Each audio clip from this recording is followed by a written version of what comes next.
दस बणियो घर अम्मा आयशा जो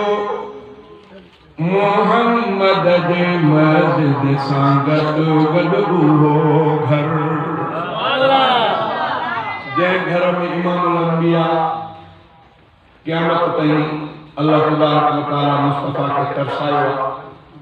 इहो हुजरो मुबारक अम्मा आयशा सिद्दीक़ा साहिब जे हिसे जो क्योंकि मदरसे में आयो मदरसे जा असातिज़ा या तलबा ख़ुसूसन मुंडारनि खां वाक़ुफ़ हूंदा जे न त उन्हनि खे उस्तादनि ते लाज़िम आहे इहे नंढड़नि ॿारनि खे बि ॻाल्हियूं यादि कराए। इमामुल अंबिया साईं जन आख़िरी दुनिया में घड़ियूं अम्मा आयशा सिद्दीक़ा साईं जे हुजरे में अम्मा साईं जी गोद में अल्लाह खे प्यारा थी साहब में इख़्तिलाफ़ थियो तो जन्नतुल बक़ी में कई जगह पर साईं जन लाइ जाइ ठाही किन जो काथे रखिजे किन जो काथे रखिजे किन जो पहले मस्जिद नबवी के पास में किन जो जन्नतुल बक़ी में सैयदना अबू बकर सिद्दीक़ फरमायो त न मुखे इमामुल अंबिया साईं जन जी उहा हदीस याद आहे जो पाण फरमायो अल्लाह ताला जंहिं नबीअ खे कंहिं बि नबीअ खे जंहिं जाइ ते वफ़ात ॾींदो आहे उन जी क़बर उते ई ठहंदी आहे। अबू बकर सिद्दीक़ जी इन ॻाल्हि ते सभिनी साहब जो इत्तिफ़ाक़ थियो इमामुल अंबिया जी क़बर मुबारक उते ठाही।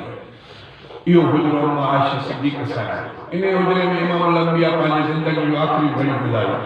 इन हुजरे में इमामुल अंबिया साईं जन वही थींदी जिब्रील अमीन जो अम्मा आयशा सिद्दीक़ा जे हूंदे इन हुजरे में इमामुल अंबिया जी वफ़ात थी। इन हुजरे खे अल्लाह एॾो एज़ाज़ बख़्शियो जो मुस्तफ़ा खे क़यामत ताईं इन हुजरे में कहा इन हुजरे ते गुंबद ख़ज़रा ठहियल आहे जंहिंजे करे दुनिया पे सिके ते इमामुल अंबिया जे गुंबद ख़ज़रा जो दीदार कयो। इन गुंबद ख़ज़रा जे करे ॼण त मदीनो जन्नत बन थी वियो। मुक़द्दस बणियो घर अम्मा आयशा जो मोहम्मद जे मस्जिद सां गॾु गॾु उहो घर इन घर मां अक्सर निहारो मोहम्मद उहा पाक मस्जिद मेहराब मिंबर मुक़द्दस बणियो घर अम्मा आयशा जो मोहम्मद जे मस्जिद सां गॾु गॾु उहो घर इन घर मां मस्जिद में दाख़िल नबी थियो ऐं मस्जिद मां वापसि बि घर में अची थियो। इहो घर ऐं मस्जिद जुड़ियल नमूने इन घर ऐं मस्जिद जे विच में रुगो दर इन घर ऐं मस्जिद जे विच में रुगो दर मुक़द्दस बणियो घर अम्मा आयशा जो मोहम्मद जे मस्जिद सां गॾु गॾु उहो घर इन घर में सिद्दीक़ ईंदो बि हूंदो अम्मा आयशा ॾे तकींदो बि हूंदो इन घर में सिद्दीक़ ईंदो बि हूंदो अम्मा आयशा ॾे तकींदो बि हूंदो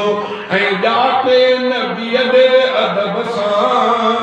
निहारे संवारींदो हूंदो अबू बकर अंदर संवारींदो हूंदो अबू बकर अंदर मुक़द्दस बणियो घर अम्मा आयशा जो मोहम्मद जे मस्जिद सां गॾु गॾु उहो घर अम्मा फातिमा भी ते ईंदी हूंदी ॾिसी पंहिंजे बाबा के खुश थींदी हूंदी अम्मा फातिमा भी ते ईंदी हूंदी ॾिसी पंहिंजे बाबा के खुश थींदी हूंदी ॾिसी पंहिंजे बाबा के खुश थींदी हूंदी मोहम्मद जी शफ़क़त नियाणीअ ते बेहद इन घर खे एज़ाज़ आला मुक़द्दर इन घर खे एज़ाज़ आला मुक़द्दर मुक़द्दस बणियो घर अम्मा आयशा जो मोहम्मद जे मस्जिद सां गॾु गॾु उहो घर इन घर में इन ये घर में जिब्रील ईंदो रहियो आ सलामी सजण जी भरींदो रहियो आ अमा बीबी साइण जे हूंदे अक्षर मुहम्मद जे ख़िदमत में थींदो हाज़िर मुहम्मद जे ख़िदमत में थींदो हाज़िर मुक़द्दस बणियो घर अमा आयशा जो मुहम्मद जे मस्जिद सां गॾोगॾु उहो घर इन ये घर जो सिद्दीक़ दर खुली वियो इन ये घर में फारूक के घर मिली वियो इन ये घर जो सिद्दीक़ दर खुली वियो इन ये घर मां पर्दो मुहम्मद मटायो